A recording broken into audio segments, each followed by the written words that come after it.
Hello बच्चों, आज की क्लास में हम जानेंगे दर्पण सूत्र या दर्पण सूत्र या यू भी व एफ में संबंध है। दर्पण से कितनी दूरी पर वस्तु रखी जाती है, दर्पण से कितनी दूरी पर उस वस्तु का प्रतिबिंब बनता है और उस दर्पण के फोकस दूरी के बीच में संबंध को हम आज जानेंगे। ठीक है, ये हमारा है दर्पण का ध्रुव। देखिए, हमने एक अवतल दर्पण बनाया है। अवतल दर्पण के सामने केंद्र से कुछ दूरी पर एक हमने वस्तु लिया है ए बी। इस वस्तु से एक प्रकाश की किरण मुख्य अक्ष के समांतर भेजें। मुख्य अक्ष के समांतर भेजने पर वह फोकस से होकर के परावर्तन के पश्चात फोकस से होकर के जाएगी। और दूसरा एक प्रकाश की किरण हमने लिया जो दर्पण के केंद्र से होकर जा रहा है और दर्पण से परावर्तन के पश्चात वह क्या हो रहा है, केंद्र से ही वापस चला जा रहा है। इस प्रकार हम देख पा रहे हैं इसका जो वस्तु ए बी का जो प्रतिबिंब बन रहा है वो बन रहा है ए डैश बी डैश।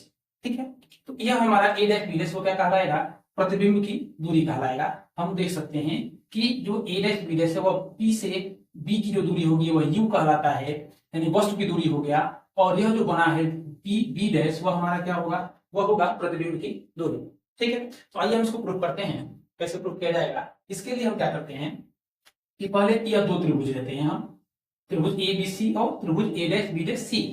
ठीक है, इसमें एक चीज और देख लीजिए, हमने क्या लिया है, जो ए बी प्रकाश की किरण ए यम थी, तो यम से हमने एक अभिलंब खींच लिया है यम यम, ताकि हमारा ये भी एक समकोण त्रिभुज बन सके। ठीक है, बाकी की बातें इसमें हम आगे भी चर्चा करेंगे।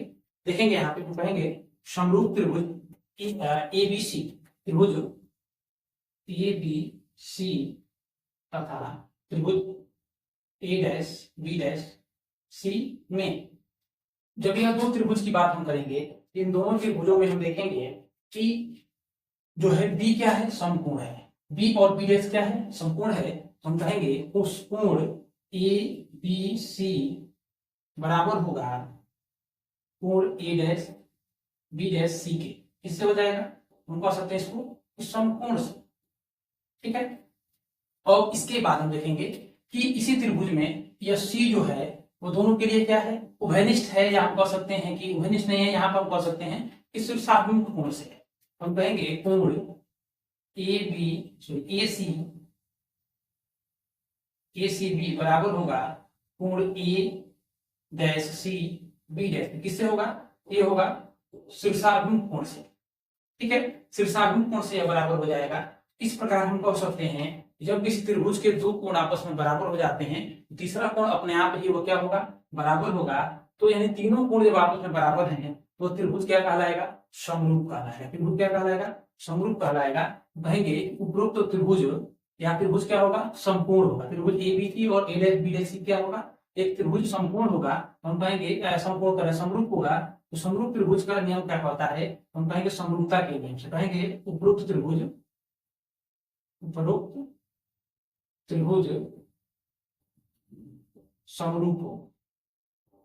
समरूप होगा।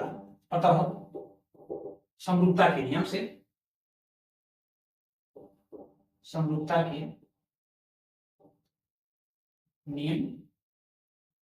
अब देखिए समरूपता का नियम क्या कहता है कि हम तुलना करेंगे। तुलना करने के लिए हम क्या करना होगा, हम लेंगे ये हमारा ए बी जो होता है वस्तु की लंबाई होता है। तो हम क्या लेंगे, वस्तु की लंबाई ए बी बटा प्रतिबिंब की लंबाई ए डैश बी डैश बराबर क्या होगा कि जो है बी सी बटा हो जाएगा हमारा इसका आधार हमारा क्या है, बी डैश सी। अब ऐसा क्यों है, देखिए ए बी क्या है, हमारा वस्तु की लंबाई है, ए डैश बी डैश क्या है, प्रतिबिंब की लंबाई है। तो हमने लिख लिया दोनों की प्रतिबिंब की लंबाई। अब हमने क्या लिया, यह त्रिभुज जो एबीसी का आधार है बीसी और त्रिभुज ए डैश बी डैश सी का आधार है हमारा बी डैश सी। तो हमने इन दोनों के आधारों की तुलना कर ली। हम इसको कह सकते हैं समीकरण नंबर 1। ठीक है, अब इसी प्रकार लिखेंगे हम कि त्रिभुज एम एन एफ और ए डैश बी डैश एफ ये भी क्या होंगे, समरूप होंगे। उसको समरूपता के रूप में हम उसको दर्शाएंगे। लिखेंगे त्रिभुज एम एन एफ यम यानी एफ व त्रिभुज ए डैश बी डैश एफ में देखेंगे, कहेंगे कोण एम एन एफ बराबर होगा कोण ए डैश बी डैश एफ के। क्यों बराबर होगा, देखिए इधर यम से एन या लंब खींचा गया था, यम से एन क्या खींचा गया था, लंब खींचा गया था। तो यह समकोण होगा ही होगा। और ए डैश भी जब यह 90 अंश है तो भी 90 अंश होगा, अर्थात ये भी समकोण होगा। तो हम इसको लिख सकते हैं किससे, समकोण से, समकोण से, ठीक है। और दूसरा फिर हमारा क्या हो जाएगा, यह एफ क्या हो जाएगा, शीर्षाभिमुख कोण से हो जाएगा, ठीक है। तो हम दिखा सकते हैं कि कोण एम एफ एन बराबर होगा कोण ए डैश बी एफ डैश, यह क्या हो जाएगा हमारा शीर्षाभिमुख कोण से हो जाएगा, ठीक है। शीर्षाभिमुख कोण से हमारा यह क्या हो जाएगा, बराबर हो जाएगा। फिर हम कहेंगे कि त्रिभुज क्या होगा हमारा, कहेंगे यह दोनों त्रिभुज क्या होंगे, समकोण होंगे। उपरोक्त त्रिभुज क्या होगा, त्रिभुज समरूप होगा, समरूप होगा, यानी ये पूरी बात यहाँ लिखेंगे, ठीक है। त्रिभुज समरूप होगा तब समरूपता के नियम से, समरूपता के नियम से, ठीक है। क्या हो जाएगा फिर इसमें भी जैसे हमने यहाँ लिया है वैसे ही भी इसमें लेंगे। इसका लंब क्या है हमारा, एम एन है, तो लंब लिख लेंगे एम एन बटा हमारा एम एन लंब है, इसका लंब क्या है हमारा A dash B dash, A dash B dash बराबर होगा किसके, तो एफ एन बटा B dash F, B dash F. देखिए इस त्रिभुज का लंब था एम एन, इस त्रिभुज का लंब है A B, A dash B dash, और इसका आधार क्या है एफ एन और इसका आधार क्या है बी डैश एफ, हमने बी डैश एफ, ठीक है। अब हम देखेंगे, हमने कहा था कि ए बी और एम एन आपस में क्या है, बराबर हैं, तो एम एन की जगह पर ए बी लिखा जा सकता है। हम क्या माने थे कि ए बी बराबर है एम एन के, तो यह बात हम जो है ए बी की जगह पे एम एन रखें, चाहे एम एन की जगह पे ए बी रखें, ठीक है। तो हमारा समीकरण तब क्या करते हैं, आसानी से बनेगा। इसलिए लिख सकते हैं एम एन की जगह पे क्या, ए बी बटा ए डैश बी डैश बराबर हो जाएगा हमारा एफ एन बटा बी डैश एफ, इसको हम कह देंगे समीकरण नंबर 2, ठीक है। तो ये हो जाएगा हमारा क्या, आसानी से समीकरण नंबर 2। अब हम बात करेंगे फिर से कि समीकरण, बात करेंगे हम कि समीकरण 1 और 2 से क्या लिखेंगे हम, समीकरण 1 और 2 से, समीकरण 1 और 2 से, ठीक है। तो समीकरण 1 क्या है, A B upon A dash B dash, समीकरण 2 भी क्या है, A B upon A B A dash B dash. तो ये दोनों जब आपस में बराबर हैं तो ये भी दोनों आपस में क्या होंगे, आसानी से बराबर होंगे, अर्थात लिखा जा सकता है बीसी अपान, समीकरण 1 और 2 से लिखा जा सकता है क्या, बीसी अपान बी डैश सी बराबर हो जाएगा, यह बराबर हो जाएगा इससे एफ एम बटा किससे हो जाएगा, बी डैश एफ से, ठीक है। अब यहाँ हमारी बात आती है कि बीसी तो हमारा ठीक है, बीसी के आधार है, बी डैश सी भी, ये भी हमारे मुख्य अक्ष पे है, बी डैश एफ भी मुख्य अक्ष पे है, लेकिन एफ एम जो है हमारा यह मुख्य अक्ष पे नहीं है। एफ एम हमारा, एफ एम भी एक प्रकार से देखा जाए तो मुख्य अक्ष पर ही है, लेकिन एफ एम से पी की कोई दूरी नहीं है। इसके लिए हम क्या कहेंगे, यदि दर्पण का द्वारक बहुत छोटा हो, यहां लिख देते हैं यदि दर्पण का द्वारक बहुत छोटा हो तो m को p पर माना जा सकता है, तो m को p पर माना जा सकता है, ठीक है। तो m को p पर माना जा सकता है, जब m p पर चला जाएगा तो m भी क्या हो जाएगा हमारा, p पर ही चला जाएगा। तब हमारा क्या हो सकता है कि f n और p और m तीनों क्या हो जाएंगे, हमारा एक ही बिंदु पर हो जाएंगे। तब हम लिख सकते हैं एफ एन बराबर एफ पी, ठीक है। तो यह बात जब हम जो है क्या करेंगे, इसको जो है हम जब उपरोक्त समीकरण में लिखेंगे तो हमारा क्या आ जाएगा, समीकरण बीसी अपान बी डैश सी बराबर एफ एन की जगह तो क्या हो जाएगा एफ पी, और एफ पी बराबर हो जाएगा बी डैश एफ, ठीक है। अब देखिए, अब हमारी बात आती है कि हमको इसके आगे क्या करना है। देखिए अब BC जो है, BC यह कोई दूरी नहीं है, दूरी तो भाई है एक तरह से केंद्र से वस्तु की दूरी है, लेकिन केंद्र से कोई दूरी मापी नहीं जाती है। जो भी दूरी मापी जाती है दर्पण के ध्रुव से मापी जाती है। जब दर्पण के जब ध्रुव से मापेंगे, इस दूरी को लाने के लिए हमको क्या करना पड़ेगा, देखिए दर्पण से इस P से B की जो दूरी होगी वो क्या आती है, दर्पण से दर्पण के ध्रुव से और वस्तु की दूरी यानी कि क्या आती है वो यू का आती है। तो वस्तु की दूरी हम कहते हैं कि इसको बीसी को लिख सकते हैं हम कैसे, पी बी, पी बी, ठीक है। उसके बाद क्या लिखा जा सकता है, पीबी एंड टोटल दूरी हो गई हमारी। अब पीबी में से पीसी को घटा देंगे तो यह दूरी आसानी से निकल जाएगी, पीबी माइनस पीसी, ठीक है, बटा बी डैश सी। फिर ऐसे समझेंगे हम क्या, बी डैश सी, यह है हमारा बी डैश सी, ये भी कोई दूरी नहीं है तो इसके लिए क्या कर देंगे, जैसे मान लीजिए देखिए यह पहले समझ लीजिए, एक को समझ लेंगे तो आसानी से सारा आप समझ सकते, कोई दूरी यहाँ मान लीजिए, इस दूरी की जो है लंबाई मान लीजिए अब हमको यहां तक मापनी है कि यह कितनी दूरी होगा। टोटल दूरी दे दिया गया हो 10 सेंटीमीटर, ठीक है, और इसकी दूरी हो 8 सेंटीमीटर। कितनी, इस बिंदु से इस बिंदु के बीच की दूरी है 8 सेंटीमीटर और टोटल है 10 सेंटीमीटर। इसको निकालने के लिए क्या करेंगे आप, 10 में से 8 को घटा देंगे। तो सेम वही भी यहाँ किया गया है, इतनी दूरी हमको मान लीजिए यही है, इसी को लिखना है। इसको कैसे माप कर लिखेंगे, तो हम कहेंगे कि यहाँ से इस टोटल की दूरी में से हमने इसके वक्रता केंद्र की दूरी हटा दिया, वक्रता त्रिज्या की दूरी हटा दिया, आसानी से निकल गया। फिर वही प्रोसेस हम करेंगे, इन दोनों के बीच की दूरी निकालनी है तो हम लिख देंगे पीसी में से पी बी डैश को हटा देंगे, PC minus P B dash बराबर, एफ पी में कोई चेंज नहीं होगा, नो चेंज। एफ पी क्या है, पी और एफ के बीच की दूरी यानी फोकस दूरी है वो तो एफ हमारा ये है, एफ पी बटा फिर यहाँ B dash F, B dash F है, फिर उसको उस हम वैसे लिखेंगे क्या, P B dash minus F P, यह दूरी हमारी टोटल क्या हो गई, आसानी से आ गई। अब इसके लिए हमको क्या करना होगा कि अब हम इसमें सबकी दूरियों को लिखेंगे कि कौन किसका दूरी कितना है या किसको कहते हैं, ठीक है। तो अब देखिए नोट करेंगे हम कि पीबी, हम पीबी क्या है, तो पीबी है ध्रुव से दर्पण से वस्तु की दूरी, क्या है, वस्तु की दूरी है, वस्तु की दूरी है। इसको क्या लिखते हैं, यू, यू मतलब वस्तु की दूरी है तो माइनस यू हो जाएगा। और उसके बाद क्या है, पीसी, पीसी है वक्रता त्रिज्या, पीसी क्या है, वक्रता त्रिज्या, वक्रता त्रिज्या है, इसको लिखते हैं आर, लेकिन आर बराबर होता है -2f। -2f क्यों लग रहा है, क्योंकि यह जो है बाएं तरफ है, ध्रुव के बाएं तरफ है तो माइनस लगेगा, और ये ध्रुव के अगर दाहिने तरफ जो प्रोसेस होगा तो धनात्मक लिखा जाएगा। इसके बाद क्या है, बी डैश, हमारा क्या है, पी बी डैश है, P B dash, P B dash को लिख सकते हैं क्या है, यह पी बी डैश प्रतिबिंब की दूरी, प्रतिबिंब की दूरी, इसको लिखते हैं -v। और इसके बाद हमारा बच रहा है एक क्या, एफ पी है फोकस दूरी,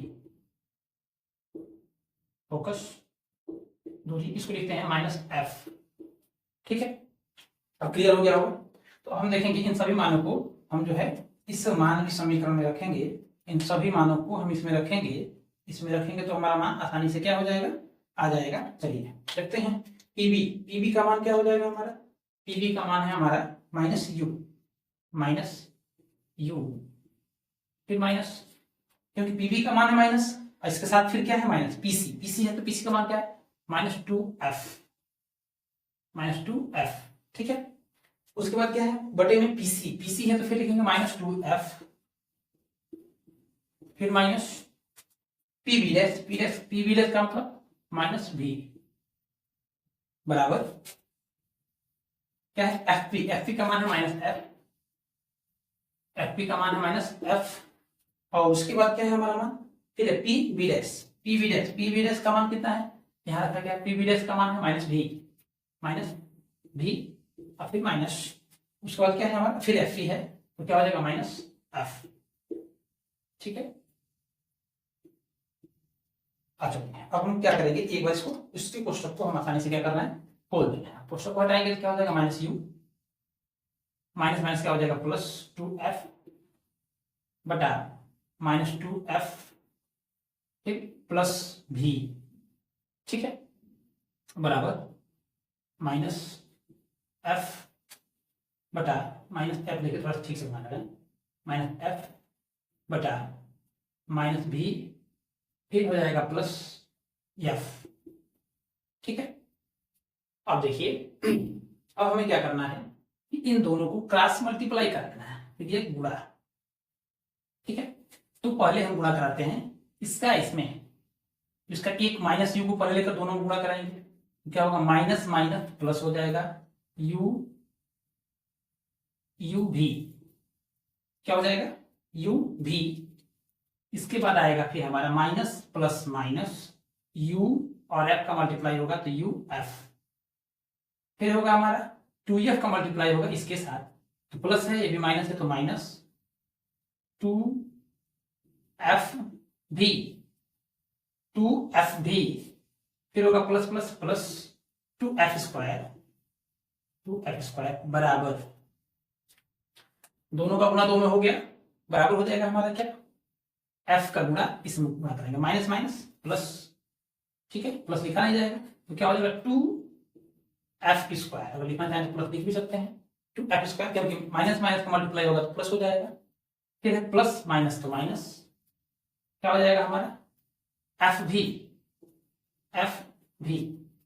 अब देखिए ये सबका मल्टीप्लाई हो गया, आसानी से हम क्या करेंगे, अब इसको हम जो है काट देंगे, ठीक है, जो कटने वाला कटेगा, जो जुटने वाला देखेंगे क्या करेगा, कट जाएगा हमारा क्या क्या, इसमें जो कटने वाला है उसको आसानी से हम काट देंगे, जो जुटने वाला है उसको क्या करेंगे जोड़ लेंगे। देखिए यू भी है, यू एफ है और 2f भी है, एफ स्क्वायर और बराबर में भी इधर क्या है एफ स्क्वायर है, तो 2f स्क्वायर क्या हो जाएगा 2f स्क्वायर आसानी से हमारा क्या हो जाएगा मल्टीप्लाई हो जाएगा, कट जाएगा, मल्टीप्लाई कर सॉरी कट जाएगा, हमारा बचेगा क्या आप देखेंगे यू भी माइनस यू एफ, ठीक है। अब यहाँ देखिए बराबर के इक्वल में है केवल माइनस एफ भी, ठीक है, और यहाँ है माइनस में 2f भी, दोनों समान पद हैं, उधर जाएगा तो हो जाएगा प्लस 2f भी, ठीक है, दिखाई दे रहा है क्या दिखाई दे रहा है, चलिए ठीक है। तो अब देखेंगे हम ये घट जाएगा, ये बचेगा हमारे पास यू भी माइनस यू एफ बराबर, इधर ही लिख ले रहे हैं, घटेगा तो हमारा क्या हो जाएगा, प्लस नहीं माइनस है तो घटना ही घटना है, तो आएगा हमारे पास क्या जो है एफ भी, दो में से घटेगा तो एक बचेगा। अब हम क्या करेंगे दोनों पक्षों में यू भी एफ से भाग करने का, दोनों पक्षों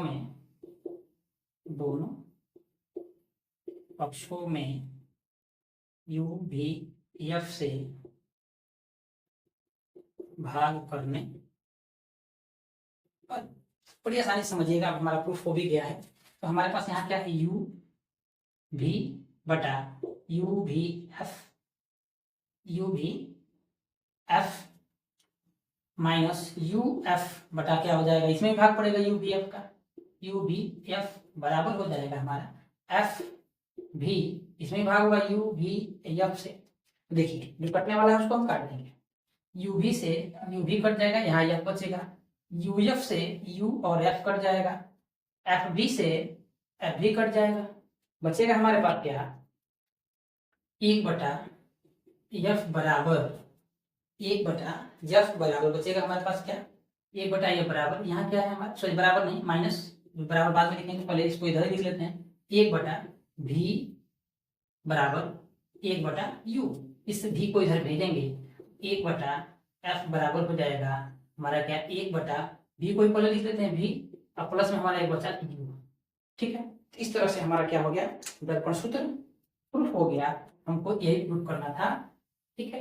यही क्या है हमारा दर्पण की फोकस दूरी, दर्पण का प्रतिबिंब की दूरी और दर्पण से वस्तु की दूरी में संबंध, जो कि हमारा यहाँ था यू भी व एफ में संबंध। तो इस प्रकार हम देखेंगे कि हमारा जो है दर्पण का सूत्र प्रूफ हो गया। हम नेक्स्ट वीडियो में देखेंगे, जो यह तो हमारा अवतल के बारे में था, हम नेक्स्ट वीडियो में इसी प्रकार जो है देखेंगे उत्तल के बारे में, अवतल का दर्पण का जो है हमको दर्पण सूत्र चाहिए। इसके लिए हमने क्या किया, एक दर्पण बनाया, एक दर्पण बनाने के बाद हमने क्या किया, दर्पण के सामने हमने एक वस्तु रखा, उस वस्तु के द्वारा एक हमारा प्रतिबिंब बना है ए डैश बी डैश। इसके लिए हमने क्या किया, यह हमने कि एक त्रिभुज ए बी सी और एक त्रिभुज है हमारा A dash B dash C, यह वाला त्रिभुज, इन दोनों त्रिभुजों को हमने क्या किया दिखाया, ए बी सी और ए डैश बी दोनों के हैं समकोण से हो गए बराबर, और तीसरा हमारा इसमें क्या होगा, यह हो गया हमारा तीसरा रूपकोण से बराबर हो गया हमारा ए सी बी और ए डैश सी बी, ठीक है। दोनों क्या है सी है हमारा सी हमारा तीसरा रूपकोण से बराबर हो गया। हमको अब ये जब त्रिभुज जो है त्रिभुज के दो कोण आपस में बराबर हो जा रहे हैं, त्रिभुज क्या होगा, त्रिभुज के तीसरा कोण भी बराबर होगा, अर्थात त्रिभुज समरूप होगा। समरूप का मतलब कि आप देख सकते हैं एक बड़ा सा त्रिभुज ऐसे और एक यहाँ हो गया छोटा सा त्रिभुज, एक हो गया क्या हमारा छोटा सा त्रिभुज, दोनों के दोनों समकोण त्रिभुज हैं, लेकिन यह बड़ा है या छोटा है, यह समरूप है, सर्वांगसम नहीं है। एक सर्वांगसम की स्थिति क्या होगी, ये इसी के बराबर होगा, वह सर्वांगसम होता है। और इससे छोटा है तो अर्थात क्या है, वह हमारा समरूप है, उसी के जैसा है। तो त्रिभुज क्या होगा, दोनों के दोनों या दोनों त्रिभुज आपस में समरूप होंगे। समरूपता के नियम से हमने निकाल लिया, हमारा जो समीकरण 1 बन गया। ठीक उसी प्रकार हमने त्रिभुज लिया MNF और A', उसको भी हमने त्रिभुज समरूप के रूप में दिखाया और समरूपता के नियम से हमने देखा। तो दो समीकरण बन गए हमारे, दोनों समीकरणों को हल किया तो हमारा फार्मूला आ गया यहाँ पे। अब हमने इसको क्या किया है, जो है चिन्ह परिपाटी, क्या चिन्ह परिपाटी के अनुसार जो है चिन्ह परिपाटी, इसमें हमारा अगर दर्पण के ध्रुव के दाहिने तरफ होगा तो सारी चीजें हम पॉजिटिव रखेंगे, और दर्पण के बाएं तरफ होगा तो सारी चीजें निगेटिव रखी जाती है। ठीक है, हमने उसको मान को रखा और उसके बाद लास्ट में जाकर हमने क्या कर दिया, UVF से भाग कर दिया, हमारा मान आसानी से क्या हो गया, आ गया। इसी को कहते हैं जो है दर्पण सूत्र, या कहीं कहीं इसको कहा जाता है दर्पण समीकरण। क्या कहा जाता है, दर्पण समीकरण। इसी को क्या कहा जाता है, दर्पण समीकरण भी कहा जाता है। यह जो है बोर्ड एग्जाम में आपके पास जो है 5 नंबर में पूछा जा सकता है जो है। ठीक है, तो आप इसको ध्यान से समझ लीजिए। धन्यवाद।